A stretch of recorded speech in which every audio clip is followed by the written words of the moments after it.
14 मे रोजी परळीमध्ये आमदार धनंजय मुंडे यांच्याकडून मराठा भवनसाठी जागा देण्यात आली होती आणि त्या ठिकाणी उद्घाटन देखील संपन्न झालं होतं। मात्र ही जागा दिल्याच्या नंतर आता वाद निर्माण झालेला आहे। श्री दत्त देवस्थान थोरले देवघर अंबाजोगाई यांच्या वतीने जिल्हाधिकाऱ्यांना एक निवेदन देण्यात आलं। यामध्ये आमदार धनंजय मुंडे यांच्यासह इतरांवरती गुन्हा दाखल करण्याची मागणी करण्यात आलेली आहे। संस्थानचे अध्यक्ष माझ्यासोबत आहेत। काय नेमकी तुमची मागणी आहे? तुम्ही जिल्हाधिकाऱ्यांना आता निवेदन दिले, गुन्हा देखील दाखल करण्याची मागणी करताय।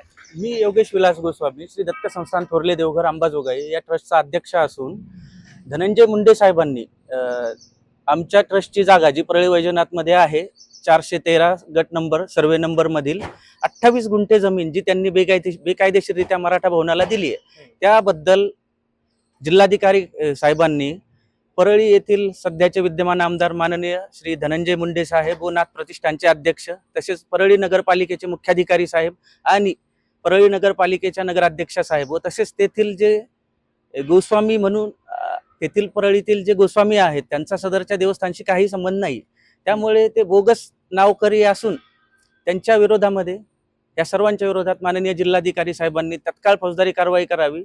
ही जमीन बोगस आणि बेकायदेशीररित्या त्यांनी मराठा भवनासाठी देऊन मराठा समाजाची देखील दिशाभूल आणि फसवणूक केलेली आहे, त्यामुळे या सर्वांवरती कायदेशीर कारवाई करण्यात यावी अशा पद्धतीचं निवेदन आज आमच्या संस्थांतर्फे देण्यात आलं आहे जिल्हाधिकारी साहेबांना। मात्र या सगळ्या बाबींना एक महिना आता होतोय, 14 तारखेला एक महिना होईल। एवढा उशीर तुम्ही जिल्हाधिकाऱ्यांना भेटण्यासाठी किंवा तक्रारीसाठी का केलाय? यापूर्वी काय तुम्ही तक्रारी केल्या? कागदपत्र गोळा करण्यासाठी वेळ लागला आणि मला या गोष्टीची कल्पना देखील नव्हती। मला आज जसं समजलं तसं मी आपल्या समोर हजर राहून जिल्हाधिकारी साहेबांना निवेदन दिलं आहे। या संदर्भात इतर कुठे तुम्ही तक्रारी किंवा काही कारवाई संदर्भात मागणी केली आहे? इथून पुढे करणार आहेत। सध्या पहिले जिल्हाधिकारी साहेबांना आम्ही निवेदन दिलेलं आहे, तिथे तक्रार केली आहे।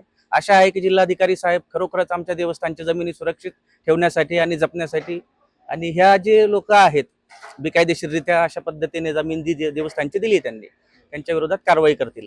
मात्र ही जमीन तुमच्याकडे कधीपासून आहे? तुमच्या ताब्यात होती का ती? आणि आता ही कशी त्यांनी दिली? वडिलोपार्जित ही जमीन आमच्या देवस्थानची असून हैदराबाद अतियात चौकशी कायद्यानुसार ह्या जमिनीचे सर्व विरासत मंजुरी माझे आजोबा व सदर दत्त संस्थान थोरले देवघर अंबाजोगाई या ट्रस्टचे संस्थापक स्वर्गीय दिगंबर दत्तात्रय गोस्वामी यांच्या नावाने विरासत मंजुरी झाली असून सदरच्या जमिनीवर असा बेकायदेशीररित्या कोणीही ताबा सांगू शकत नाही। मी 2024 रोजी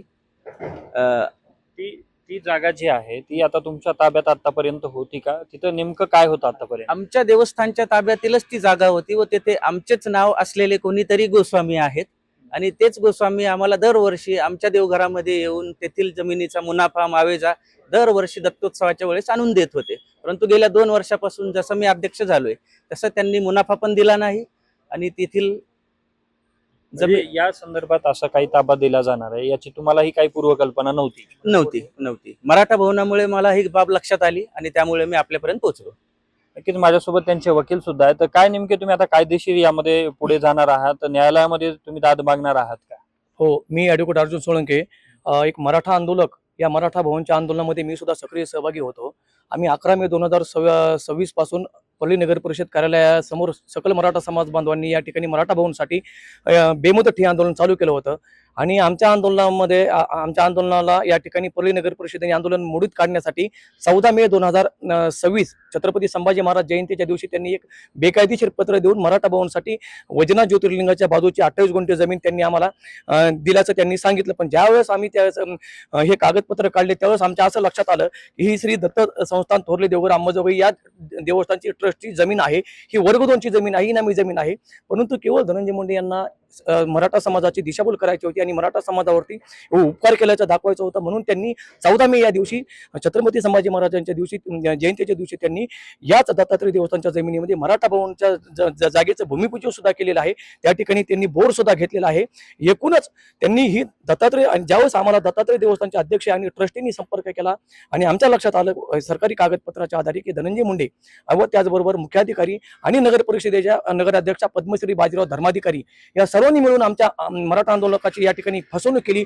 सकल मराठा समाजाची फसवणूक केल्यामुळे आम्ही हे प्रकरण मराठा संघर्ष योद्धा मनोजदादा जरांगे पाटील यांच्या कानावर घातलं आणि मनोजदादा जरांगे पाटील यांची भेट घेऊन त्यांना सांगितलं की धनंजय मुंडे यांनी पुन्हा एकदा मराठा समाजाची या ठिकाणी फसवणूक केल्यामुळे मराठा संघर्ष योद्धा मनोज जरांगे पाटील सुद्धा आम्हाला म्हणले की मी या मराठा भवनच्या लढ्यामध्ये सर्व सकल मराठा समाज, गोरगरीब समाज बांधवांच्या सोबत असून वेळ प्रसंगी रस्त्यावर उतरून धनंजय मुंडे व तसेच नगराध्यक्ष आणि सीओ यांच्या विरोधात योग्य ती फौजदारी कारवाई दाखल करण्यासाठी आम्ही या ठिकाणी भविष्यामध्ये फार मोठं एक जनआंदोलन या ठिकाणी उभारणार आहोत.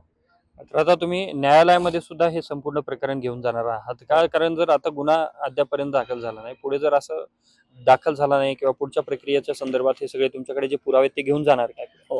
आम्ही छत्रपती संभाजीनगर उच्च न्यायालयामध्ये नाथ प्रतिष्ठानचे अध्यक्ष धनंजय मुंडे व परळीचे आमदार माजी मंत्री धनंजय मुंडे यांनी मराठा समाजाची फसवणूक केली, दत्तात्रय देवस्थानची जमीन मराठा भवनला बेकायदेशीररित्या तिचा ताबा दिला व त्याचबरोबर परळी नगर परिषदेच्या नगराध्यक्षा पद्मश्री बाजीराव धर्माधिकारी आणि मुख्याधिकारी यांनी बनावट बोगस कागदपत्राआधारे आम्हाला मराठा समाजाची फसवणूक केल्यामुळे या सर्वांवरती आम्ही या ठिकाणी छत्रपती संभाजीनगर उच्च न्यायालयामध्ये सकल मराठा समाजाच्या वतीनं त्यांच्यावरती फौजदारी गुन्हा दाखल करून या ठिकाणी त्यांच्यावरती म्हणजे योग्य ती कायदेशीर कारवाई करून म्हणजे त्यांना योग्य शिक्षा, कायद्याने शिक्षा केल्याशिवाय आम्ही राहणार नाही.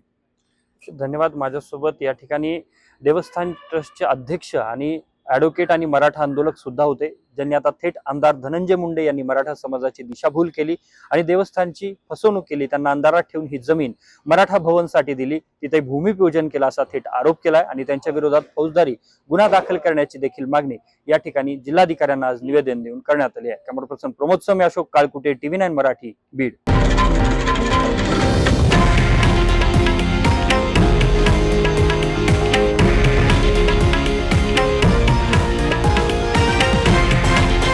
हे आहे देशातील नंबर 1 न्यूज नेटवर्क आणि आपण पाहत आहात TV9 मराठी, एकमेव.